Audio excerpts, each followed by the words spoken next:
Breaking news out of Milwaukee, we cover Canada now? It is? You sure? Breaking news out of Milwaukee, US&A. Our reporters have shown that there has been a large amount of fawn that have come out of the wilderness recently. Now, what is a fawn? It is that of a baby deer. Now, our experts say something happened on Sunday where all of them at once came out of the woodwork. Reports state that they were absolutely terrified and in hiding the past week. We couldn't find them. We sent in National Geographic, the best of the best from around the world, nothing. And then all of a sudden, all of them came out at once. We are concerned, though. Our experts have stated they think it may be a trap. What have we learned? If anything, is that where there is game, the predators and the hunters will surely follow. Back to the handsome Celtics reporter.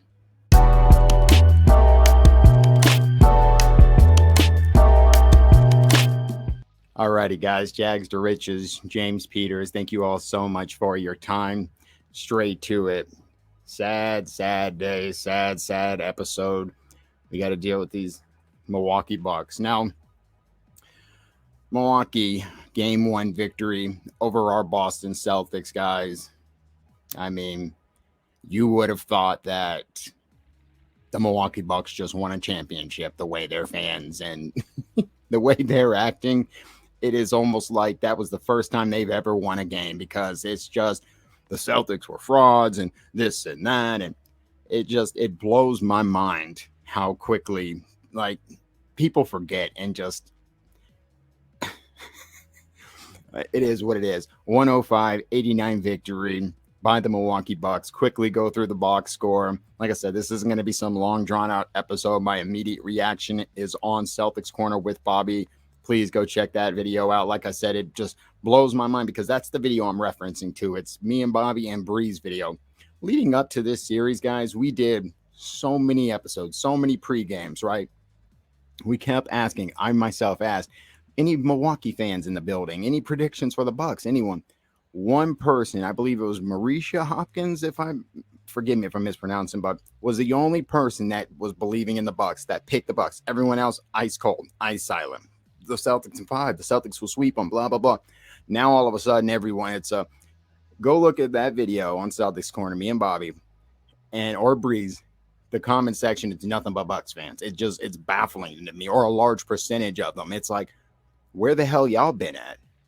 How did y'all even end up here? This is Celtics Corner, not Bucks Corner. Like, I don't understand. Maybe the education level in Milwaukee, like I said, I don't know what it is, but, you know, Celtics with a C, Bucks with a B. Simple mistake. Just correct it the next time you're typing in your search engine. So, again, just the way they acted, you would have thought that this series is over. For their sakes, hopefully it is, because if not, it's almost like they forgot the last time these two met in a playoff series in 2019. The Celtics came out and beat the shit out of them game 1 and then lost 4 straight. It's never happened before, though, according to them. So anyways, guys, looking quickly at the box score, Giannis Antetokounmpo, 24 points, 13 rebounds, 12 assists, 9 for 25 from the field. I mean, he had not the most efficient game and still put up a triple-double. I mean, you could see the Celtics and their game plan. I mean, he's averaging 18 points a game in the playoffs so far when it comes to attacking the rim. And the Boston Celtics have the best defense in the NBA when it comes to points allowed at point of attack and drive based, but still, I mean, this is Giannis. And what we were seeing was he would drive, attack, and then just kick it out for any of these guys to hit on the threes. I mean, Grayson Allen was solid. And then Drew Holiday with the disrespect. He is just one of the most disrespected players there is. 25 points, 10 rebounds, 5 assists. I mean, he was there 3 steals, led them. And again, no Chris Middleton. Off the bench, you had Grayson Allen. I don't see his stat line right here, but I do believe he had around 11 points. And was clutch as he always is for them. Bobby Portis, 15 and 11. He was big for them, especially in that first half. Brook Lopez on the defensive end. But looking at our Boston Celtics, Jason Tatum, 21.6 rebounds, 6 assists. He was 6 for 18 from the field. And Jaylen Brown, 12 points, 9 rebounds, 4 assists. He had 7 turnovers, 4 for 13 from the field. And if you look at that, that is 10 for 31 for our 2 stars from the field.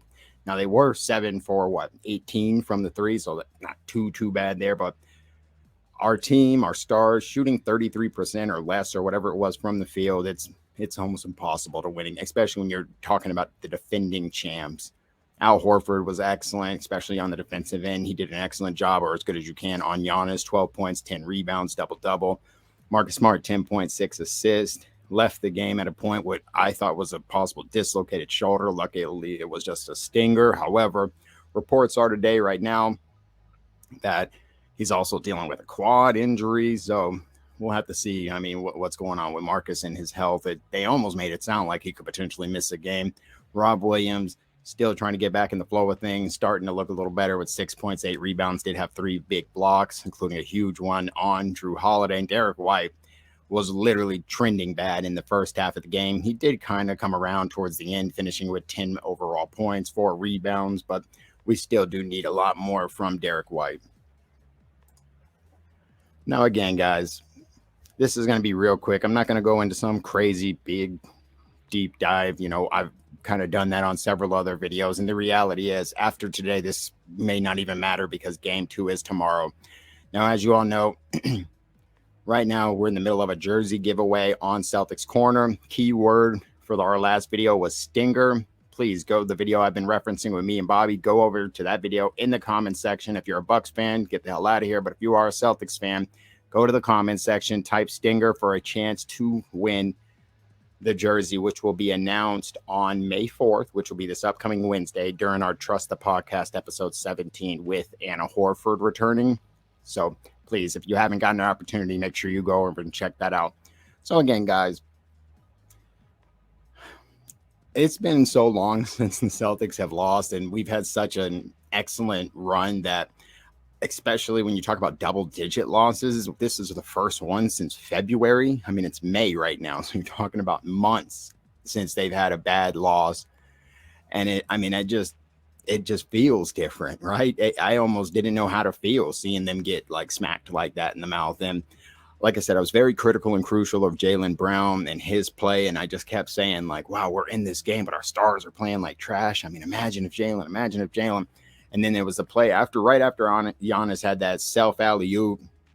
Very next, play, it was Jaylen with the charge. And afterward, I seen him grab his hammy, and I was just like, oh, yeah, he's definitely still dealing with, he may be a little bit more injured than we realized. And that's just not good, because now we're talking about Rob, who just came back from an injury, Marcus, who's questionable for next game with 2 different injuries going on. And then obviously Jaylen, for the second straight year. Obviously, he missed the playoffs last year, and now this year I don't know, man, but a lot of overreactions right now.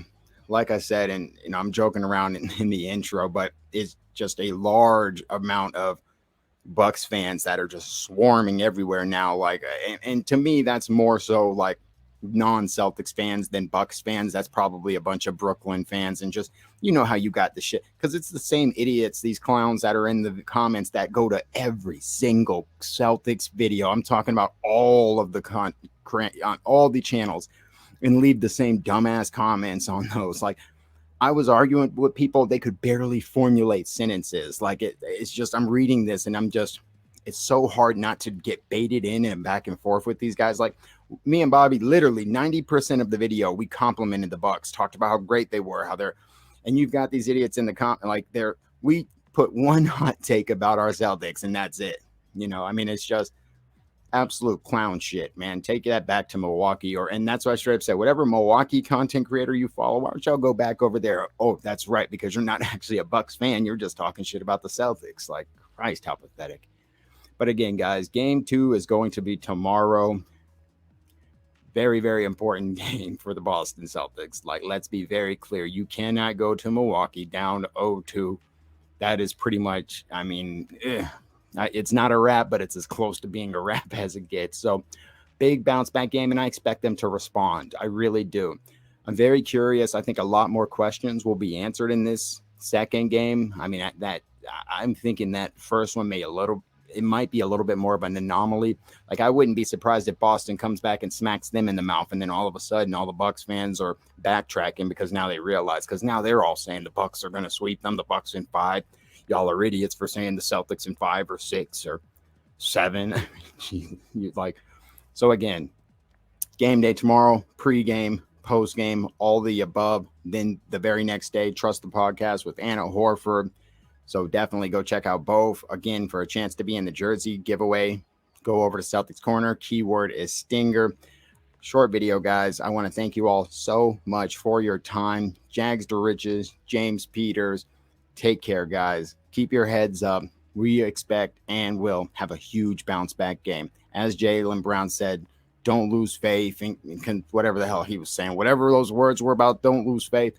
It's one loss. It's extremely difficult to win 5 straight games in the playoffs. Remember, there was only one team that had not gotten beaten in the playoffs so far. There was only one team that didn't have a win in the playoffs. That was the Brooklyn Nets. So it's like these Bucks fans forgetting, didn't Chicago get a win over y'all in game 2? Like, so, and that was with a one-legged Levine. So it happened. So again, you'll see the Nick Wrights and all the other idiots of the world on there talking shit about, I told you so, and it's more about how bad Brooklyn was. And even though just last series, everyone was calling us an idiot for saying the Celtics were going to beat the Nets in 6, right? You see how everyone, last series, it was, the Nets are the best. Why didn't you try to avoid them? Oh, my God. And now all of a sudden it's, oh, the Nets were so bad. That's why y'all won. Jags to Riches, James Peters. Have an incredible conclusion to your day. Take care, guys.